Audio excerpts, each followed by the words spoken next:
To my mind, the essential skill of persuading is the same whether I'm trying to convince a judge of something or whether you're trying to sell a product, I imagine. Because to my mind, there are three essential ingredients. First is know your audience and tailor accordingly. Second is have something good to sell. And three is cut out your bad points.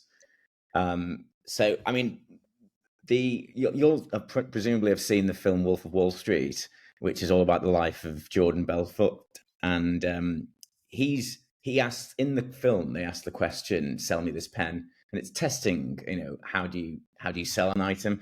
Now, the real man, Jordan Belfort, I've seen an interview with him where he was asked what's the ideal answer, and he says, "Well, it's normally you ask them how long have you been in the market for a pen."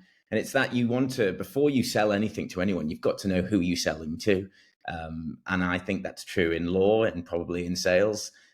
So I've got to cater for the person I'm trying to persuade. I've got to kind of think, well, what will they know? What will they not know?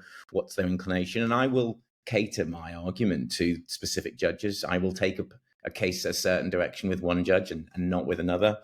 Having a good case, I imagine in sales, if you've got a good product, it makes it a lot easier to sell it. Same with law.